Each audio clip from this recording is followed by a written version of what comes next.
1971 সালে স্বাধীন হয়েছে, আমরা সবাই জানি। কে কে জানি কার জায়গায়? তখন যারা মুক্তিযুদ্ধ করেছে তারা ভারতে যাইয়া প্রশিক্ষণ নিয়েছে, আর পাকিস্তান যারা সরকার ছিল তাদের বিরুদ্ধে যুদ্ধ করেছে। সরকারে যারা ছিল তারা ছিল রাজাকার, আর যারা এখানে পাকিস্তান থেকে এই ভারত থেকে প্রশিক্ষণ নিয়ে বা এলাকার জনগণ যারা যুদ্ধ করেছে তারা হলো মুক্তিযুদ্ধ। ঠিক কিনা? এর ভিতরে কোনো ভুল আছে? আমরা যে উদ্দেশ্যে আমরা স্বাধীনতা লাভ করেছি, এই জন্য তৎকালীন সময়ে যারা ওই স্বাধীনতার জন্য রক্ত দিয়েছে তাদেরকে আমরা স্মরণ করি। এরপরে আজকের 52 বছর বিভিন্ন পালা বদলে এদেশে শাসন হয়েছে, আর আওয়ামী লীগ সরকার মুক্তিযোদ্ধার ক্রয় দিয়ে এদেশকে শোষণ করছে। তার প্রমাণ 24 বছর এসে দাঁড়িয়েছে। কি দাঁড়ালো? এদেশে এখন 2 লক্ষ মুক্তিযোদ্ধা আছে। কয় লক্ষ? এর ভিতরে 1 লক্ষ ভুয়া, 1 লক্ষ আছে। কত? 1 লক্ষ। এই 1 লক্ষ লোককে আমরা সম্মান করি নাকি? আর যারা মৃত্যুবরণ করছে তাদেরকে আমরা সম্মান করি। এরপর আওয়ামী লীগে যারা আছে, আমরা বিগত দিনে দেখেছি তারা 10% নিম্নে 10% ভোট পেয়েছে নাকি? এই 10% ভোট নিয়ে তারা সরকার গঠন করছে। তাহলে 16 কোটি মানুষের ভিতরে 10% কত আসে? 1 কোটি 20 লাখ। তাহলে এই বাংলাদেশ যারা শাসন করছে তাদের সংখ্যা কত? 1 কোটি 20 লাখ। বাংলাদেশের জনগণ হলো 16 কোটি, 1 কোটি 20 লাখ পাচ্ছেন। হ্যাঁ, 14 কোটি 80 লাখ। আর ওই যে মুক্তিযুদ্ধ আছে 1 লাখ, এখানে ঢুকছে নাকি? 14 কোটি 80 লাখ হইল এদেশের মুক্তিযোদ্ধা, আর 1 কোটি 20 লাখ হইল রাজাকার। 14 কোটি 80 লাখ যদি আমরা মুক্তিযোদ্ধা হই, এই 1 কোটি 20 লাখ রাজাকারকে আমরা এদেশে সাহায্য করতে পারবো কি পারবো না? এই শপথ থেকে কে কে রাজি আছে? কথাটা বুঝে আসছে? এদেশের মুক্তিযোদ্ধা কত? তারা মুক্তিযোদ্ধার নামে ভাতা নিছে না। আমরা এই 14 কোটি 80 লাখ ভাতা নিতে চাই না। আমরা কি চাই? আমরা এদেশের বৈষম্য দূর করতে চাই। আমরা কি চাই? ন্যায় বিচার প্রতিষ্ঠা করতে চাই। আমরা কি চাই? মানুষের অধিকার প্রতিষ্ঠা করতে চাই। আমরা কি চাই? সন্ত্রাস মুক্ত দেশ চাই। আমরা কি চাই? দুর্নীতি মুক্ত দেশ চাই। আমরা চাই এই দেশকে একটি কল্যাণকর রাষ্ট্র প্রতিষ্ঠা করতে।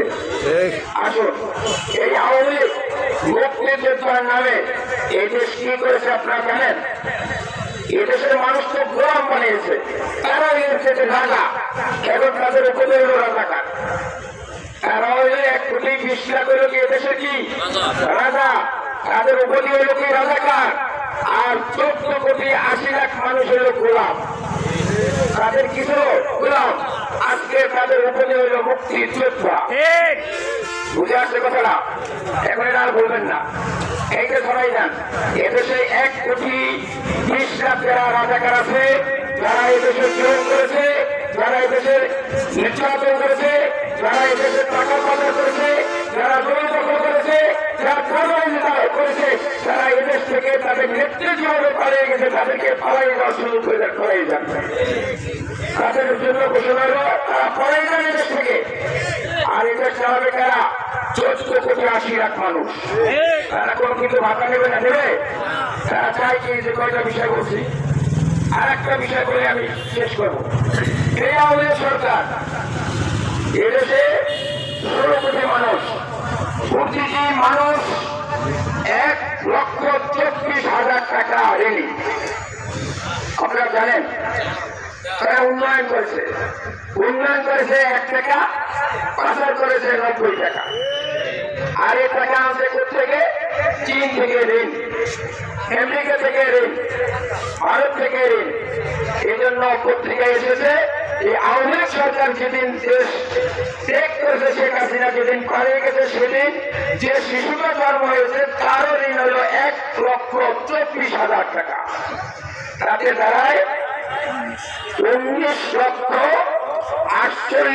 হাজার কোটি টাকা ঋণ দেয়, আর এটা বাংলাদেশের 3 বছরের বাজেট। সুতরাং এই আওয়ামী লীগকে আর এই দেশে জায়গা দেওয়া যাবে না।